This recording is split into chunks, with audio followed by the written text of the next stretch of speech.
बोला, लेकिन एक भीम आर्मी क्या बन गई? चंद चालाक लोगों के पेटों में दर्द होने लगा कि भीम आर्मी क्यों बन गई? क्योंकि भीम आर्मी आपके मान सम्मान की लड़ाई लड़ती है। और आरएसएस का क्या मतलब है? RSS, racial super system. और आप क्या सोचते हो? राष्ट्र स्वयं सेवक संघ। आपको यह समझा दिया गया, मैं समझाता हूं उसकी असली परिभाषा क्या है। आरएसएस का मतलब है निकली, कोई बैंक अकाउंट निकला, कोई जमीन निकली, 100-200 500 बीघा एकड़ का फार्म निकला, मुख्यमंत्री तक बना के चले गए वो। संत कबीर के नाम पे कोई संपत्ति निकली, संत रविदास के नाम पे कोई संपत्ति है, बाबा साहब के नाम पे कोई संपत्ति है। जो समाज सुधारक होते हैं उनके नाम पे वो संपत्ति की लड़ाई नहीं लड़ते, पैसे की लड़ाई नहीं लड़ते। उनका तो समाज ही संपत्ति होता है, अपने विचार संपत्ति होते हैं। वो समाज को तैयार करने का काम करते हैं। तो कांसीराम जी को कोई भूल नहीं सकता। कांसीराम जी बहुजन नायक थे। अगर वो ना होते तो बाबा साहब डॉक्टर अम्बेडकर को तो लपेट करके रख दिया था, कांग्रेस ने रख दिया था। बत्ती बना करके कोई अम्बेडकर साहब को नहीं जानता था। जगजीवन राम पैदा कर दिया था, चापलूस लोग पैदा कर दिए थे कांग्रेस ने, एजेंट दलाल पैदा कर दिए थे। जैसे आज 131 एमपी संसद में रिजर्व सीटों पर जीत करके जाते हैं, कोई बोलता है? ऐसे जाति का होने से क्या फायदा भाई? कोई बोलता है क्या? मनीषा वाल्मीकि पे बोला, रोहित कोयमुल्ला पे कोई बोला, थाना गाजी पे कोई बोला, जिन कितने कांड हो गए, कोई बोला है? मलाई खाने के लिए एमपी एमएलए बनते हो क्या? और जो समाज के लोग अपने समाज की आवाज को बुलंद नहीं कर सकते, वो मैं उनको नेता नहीं मानता। वो चापलूस हो सकते हैं। वो समाज की बात कब करते हैं? जब इलेक्शन आता है, मैं थारी जाति कहूं, मैं थारे गोत्र कहूं, वो बंटवारा कर देते हैं आपस में। उन्हें कैसे करके अपने काम निकाल करके बस अपना काम सीधा करना है। इसलिए आप लोगों को राजनीति सीखनी है। जैसे केजरीवाल ने राजनीति की। केजरीवाल ने क्या काम किया भाई? दिल्ली में निकला, कभी लट्ठे पे चढ़ता था, कभी नीचे जाता था, कभी झाड़ू हाथ में लेता था। सब आम आदमी की सरकार आएगी, है? आम आदमी की सरकार आएगी, झाड़ू लगाने वाली की सरकार आएगी, मिर्ची बेचने वाले की सरकार आएगी, सब्जी बेचने वाली की सरकार आएगी, ऑटो चलाने वाले की सरकार आएगी, रिक्शा चलाने वाले की सरकार आएगी, मकान बनाने वाले की सरकार आएगी। यानी गरीबों की सरकार आएगी, आम आदमी की सरकार आएगी। और लोग एकदम दीवाने हो गए। टीवी मीडिया ने भी छाप दिया, आम आदमी आम आदमी आम आदमी। और जैसे ही वोट पड़ा, गरीब आदमी ने, सब आम आदमी ने वोट दिया। किस पे दिया वोट? झाड़ू पर। ले आम आदमी, ले आम आदमी। और जैसे ही वोट पड़ के बहुमत आया, मुख्यमंत्री कौन बना भाई? खास आदमी, अग्रवाल का बेटा, किलो में 900 ग्राम तोलने वाली जाति का बेटा। जय श्री राम बोलो, किलो में 900 ग्राम तोलो। ये 900 ग्राम तोलने वाला मुख्यमंत्री वोट ले लिया आम आदमी से, मुख्यमंत्री बन गया खास आदमी। इसलिए कांसीराम जी जानते थे कि मेरे समाज से सब लोग नफरत करते हैं कि इस जाति को टच मत करना, इसका हाथ का छुआ मत खाना, इसे कोई हुक्मरान नहीं बनने देगा। और इस समाज के अंदर दलाल भी पैदा हो गए हैं, निरे संगठन बना करके घूम रहे हैं। एक तो समाज से नफरत पैदा करते हैं चालाक लोग, दूसरे चालाक लोग जो समाज में कुछ चालाक लोग हो गए, उनसे संगठन बनवा दिए। इसलिए समाज कभी ताकतवर नहीं बनेगा। इसलिए कांसीराम जी ने कहा, ए मेरे समाज के लोगों, ए मेरे अनुयायियों, तुम बहुजन बनाओ, बहुजन नाई गढ़िया कुम्हार धीमर बलाई बैरबार है मेघवाल गांची माली तेली तमोली जाट से लेकर बाहर तक सबको बहुजन बनाओ, तभी तुम हुक्मरान बनोगे, वरना तुम अछूत बने हुए रह जाओगे। बात समझ में आ रही है? कुछ नहीं आ रही है आपके में? किस किस की समझ में आवे? ये चंबली भाषा समझो, हाथ उठाना। हिंदी आवे? आवे हिंदी? अरे बनावे हिंदी? आप पे हिंदी आवे? कुछ समझ में आती है बात? नहीं क्या मतलब में बैठे हो? नहीं आवे है? ताली बजा के छुट्टी करना, भगा में आया यहाँ से है। पंचों की बात शर्माते, हमारा पानी तो वहीं गिरेगा जहाँ पहले से गिरता है। हम नहीं छोड़ेंगे गुलामी। ये मन में तुम्हारे धारणा बनी हुई है। जब तक आप बहुजन नहीं बनोगे, हुक्मरान बनोगे नहीं, ये ध्यान रखना। और भीम आर्मी का जहां तक सवाल है, भीम आर्मी का मतलब ये है, जैसे बजरंग दल है, विश्व हिंदू परिषद है, दुर्गा बानी है, श्री राम सेना है, और जिन कितनी सेना, शिव सेना है, अली सेना है, और एक और बनी अखंड सेना, और एक शिव भक्त सेना। जिन कितनी सेना बन गई, हजारों सेना बन गई, लेकिन बहुजन समाज के लोगों ने कुछ नहीं बोला। लेकिन एक भीम आर्मी क्या बन गई? चंद चालाक लोगों के पेटों में दर्द होने लगा कि भीम आर्मी क्यों बन गई? क्योंकि भीम आर्मी आपके मान सम्मान की लड़ाई लड़ती है, वो आरएसएस आपके मान सम्मान की लड़ाई नहीं लड़ती। लड़ती है क्या? और आरएसएस का क्या मतलब है? RSS, racial super system. और आप क्या सोचते हो? राष्ट्र स्वयं सेवक संघ। आपको यह समझा दिया गया, मैं समझाता हूं उसकी असली परिभाषा क्या है। आरएसएस का मतलब है रेशियल सुपर सिस्टम, उच्च वर्गीय लोगों का संगठन। भारत के अंदर आर्यों का संगठन, आर्यों का, अनार्यों का नहीं, शूद्रों का नहीं, मूल निवासियों का नहीं, आर्यों का संगठन। और इसमें और उन्होंने 1000 शाखाएं बना दी उसकी। कौन सी? अजरंग दल, बजरंग दल, विश्व हिंदू परिषद, दुर्गा वाहिनी, श्री राम सेना।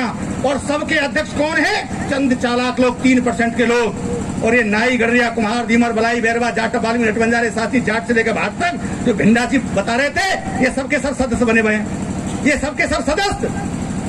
और अध्यक्ष कौन? यही चंद चालाक लोग बन जाओ सदस्य। इसलिए वो ताकतवर बनना चाहते हैं और आप लोग गुलाम बनना चाहते हो। अगर आपको राजा बनना है, हुक्मरान बनना है, तो आपको भीम आर्मी को समझना पड़ेगा। बना लो, मैं नहीं मना करता, मत बनाओ, खूब बनाओ, सारे जाति के नाम से संगठन बना लो, खूब बना लो। लेकिन जैसे उनके सारे संगठन जब इलेक्शन का वक्त आता है तो वो सारी की सारी बात आरएसएस की मानते हैं, ठीक उसी प्रकार जितने भी अम्बेडकरवादी संगठन बन रहे हैं बना लो, लेकिन वक्त आने पर भीम आर्मी जैसे आरएसएस के नाम से चंद चालाक लोगों के कालर ऊंचे हो जाते हैं, इसी प्रकार भीम आर्मी के नाम से इस देश के मूल निवासियों के कालर ऊंचे हो जाते हैं। कालर ऊंचे करने का काम भाई चंद्रशेखर आजाद ने किया है, सम्मान देने का काम चंद्रशेखर आजाद ने किया है। अगर उनकी आरएसएस है तो हमारी भीम आर्मी है। अगर उनके गले में लाल दुपट्टा है तो हमारे गले में नीला दुपट्टा है। उनका जय श्री राम है तो हमारा जय भीम है, जय काशी राम है। आओ बराबर की टक्कर है। ये इसलिए भीम आर्मी बनी है, अपने मान सम्मान सुरक्षा के लिए, बहन बेटियों की सुरक्षा के लिए। नेता तो वोट लेके चले जाते हैं, अपने मतलब के कारण नहीं बोलते मेरा वोट बैंक खराब हो जाएगा, मैं नहीं कर रहा खाने को खून, क्या पता दूसरी जाति नाराज ना हो जाए, इसलिए अपने समाज के नेता साथ नहीं देते। लेकिन भीम आर्मी हर जगह आपके साथ खड़ी नजर आती है। क्या बताओ, ये संगठन चलना चाहिए नहीं चलना चाहिए? आप बताओ, हाथ उठा के बताओ, दोनों हाथों से, दोनों हाथों से हाथ उठाओ। भैया फोटो ले लेना, नटना जाए जरा, जल्दी लेना पत्रकार साहब, फोटो बहुत नटे हैं चंबल के लोग, चंबल एरिया के। इसलिए भीम आर्मी आपकी मान सम्मान की प्रतीक है। प्रत्येक घर में से लाल बहादुर शास्त्री ने एक नारा दिया था, जय जवान जय किसान। और अटल जी आए तो उन्होंने एक नारा और जोड़ दिया, जय जवान जय किसान जय विज्ञान। और मेरा चौथा नारा जुड़ रहा है आज, अगर 4 बेटे एक घर में हैं तो जय जवान जय किसान जय विज्ञान, और चौथा नारा है जय नेता। हर घर में एक नेता पैदा कर दो, तुम्हारा उद्धार हो जाएगा, उद्धार। अगर 4 बेटे हैं तो तीनों को और काम पर लगाओ। एक बेटे को समाज के संस्कार और समाज की बारीकी के बारे में लगाओ कि समाज की राजनीति के बारे में वो समझे। इसलिए प्रत्येक घर में से एक साथी नौजवान भीम आर्मी में सम्मिलित करो। और आजाद समाज पार्टी क्यों बनी? अब मैं ये बताता हूँ। आजाद समाज पार्टी क्यों बनी कि समाज, पूरा बहुजन समाज इकट्ठा होकर के वोट दे रहा था, लगातार वोट दे रहा था, एमएलए जिता रहा था, एमपी जिता रहा था और मुख्यमंत्री बना रहा था। लेकिन काशीराम जी के मरने के बाद आज दिन पे दिन एमएलए भी कम बनते जा रहे हैं, भाग करके जा रहे हैं और कलेक्शन का काम शुरू हो गया।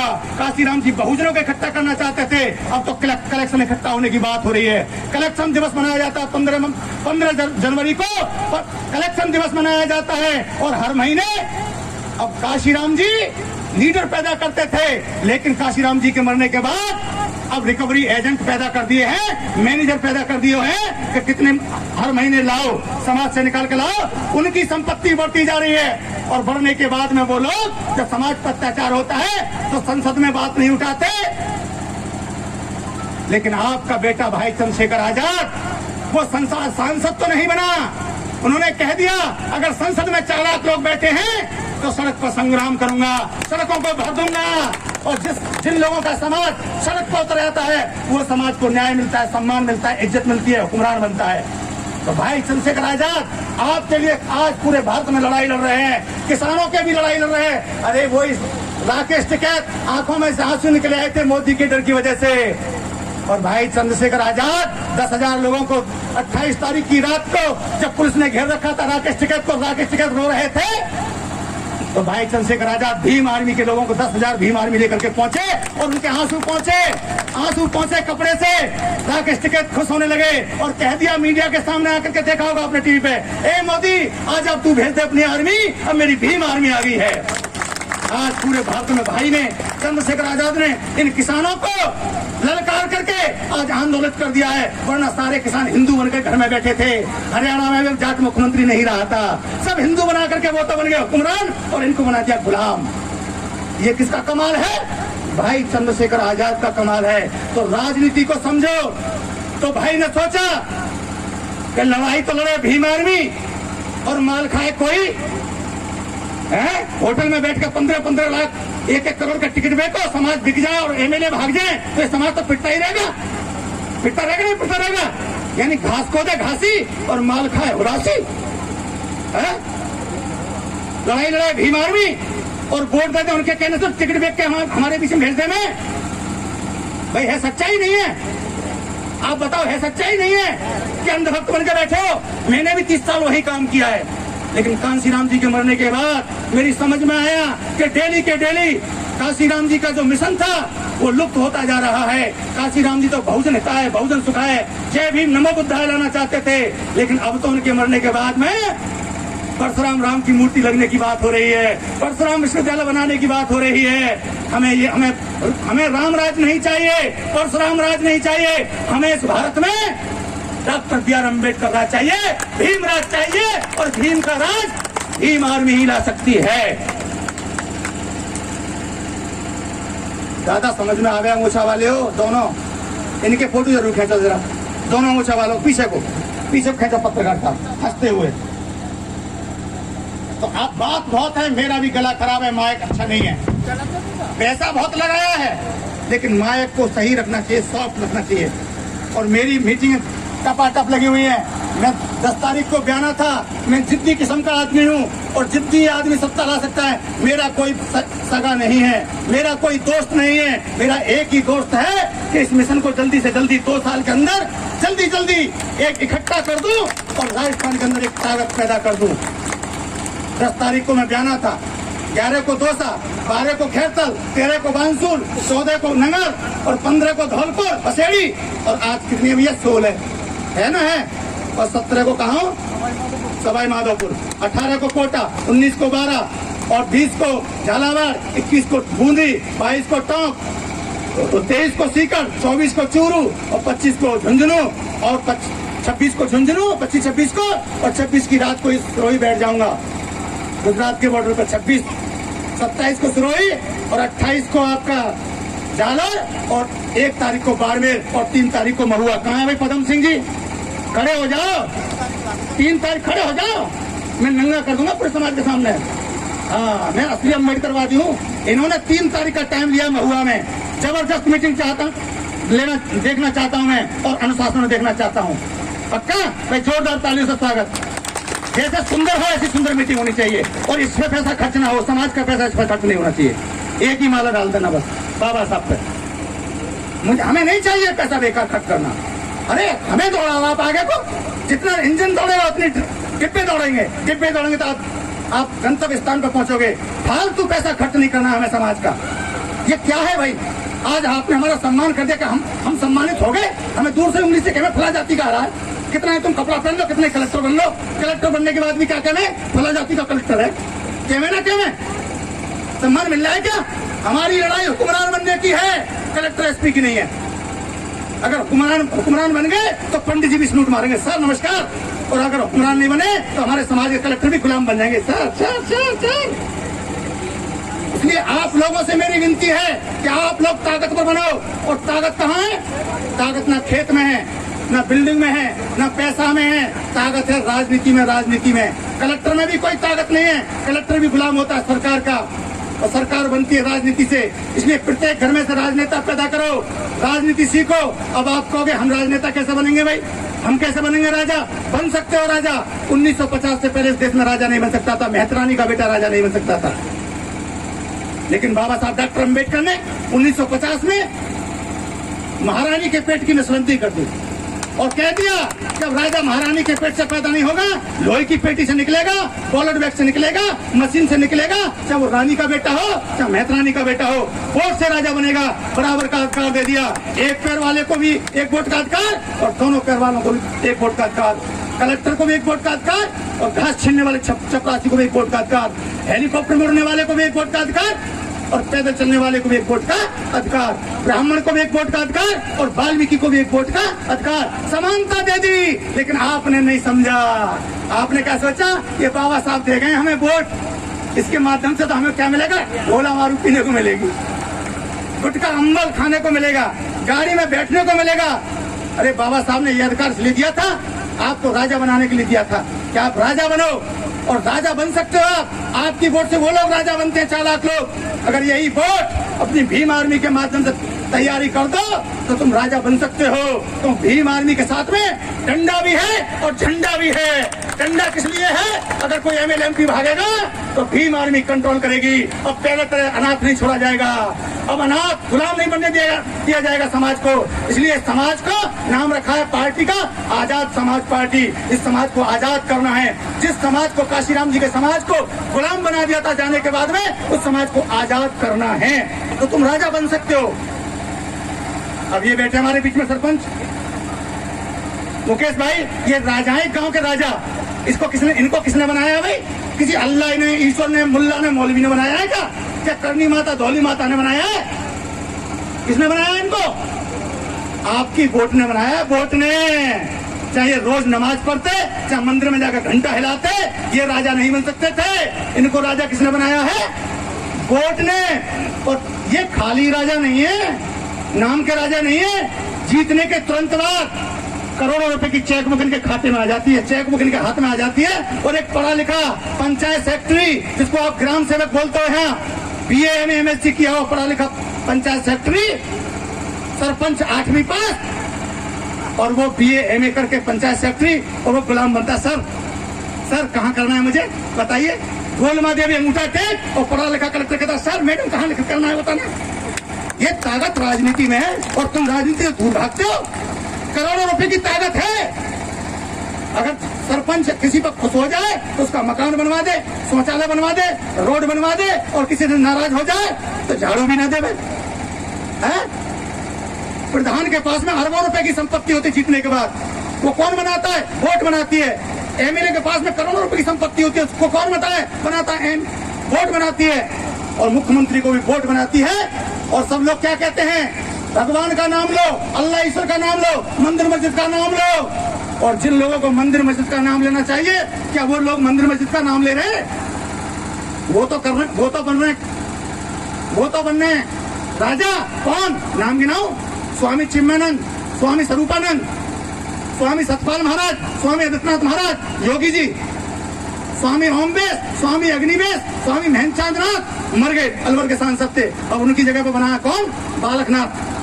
बालकनाथ बनाया, स्वामी बालकनाथ। और प्रसन्न पाठशाली भुवनेश्वर का सांसद साध्वी ऋतंबरा, साध्वी वसुंधरा, साध्वी उमा भारती, साध्वी प्राची, ये सब के सब लंबे लंबे तिलक लगा के, पीले पीले कपड़े पहन करके, जिनको मंदिर में बैठना चाहिए था, भगवान की आराधना करनी चाहिए थी, राम की पूजा करनी चाहिए थी, वो तो राम को और मंदिर को छोड़ करके, वो तो MLA MP बन करके वो तो चले गए संसद में। और तुमसे क्या कह रहे हैं? नाई गडरिया कुम्हार धीमर बलाई बैरवा जाटा पार्लियामेंट बन जा रहे साथी जाट भाट से क्या कह रहे हैं? तुम मंदिर में बैठे घंटा बजाओ, तुम्हें फंसा गए मंदिर में और आप चले गए संसद में।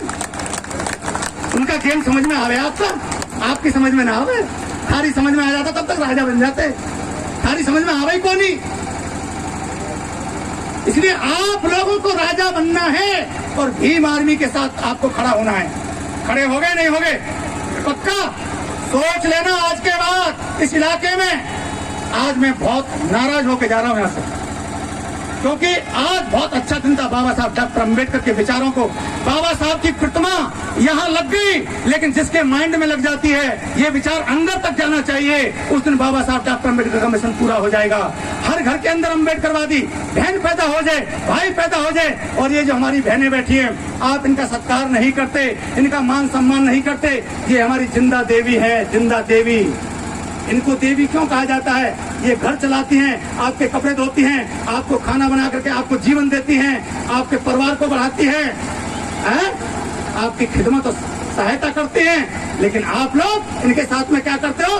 जैसे ही कोई लड़का BA MA MSc कर ले, थोड़ी बहुत नौकरी आ जाए तो क्या कहते हैं, हाँ मेरा छोरा तो ना, मेरा छोरा अब तो उसने इतना पड़ गया है, अब मैं इसकी शादी जब करूंगा पहले हीरो होंडा मिलेगी, हीरो होंडा से नीचे कोई सौदा नहीं करूंगा।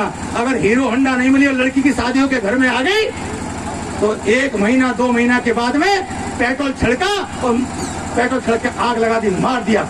जिंदा देवी पर अत्याचार, जिंदा देवी पर अत्याचार करते हो हैं? जो लोग हमें जो बहनें हमें सम्मान देती हैं, अगर ये ना होती तो हम ना होते, अगर ये ना होती तो बाबा साहब डॉक्टर अम्बेडकर ना होते, अगर ये ना होती तो काशीराम जी ना होते, अगर ये ना होती तो संत रविदास जी ना होते, संत कबीर जी ना होते, बिरसा मुंडा ना होते, संत अय्यन काली ना होते, अगर ये ना होती तो छत्रपति साहू जी महाराज, महात्मा ज्योतिबा फूले ना होते।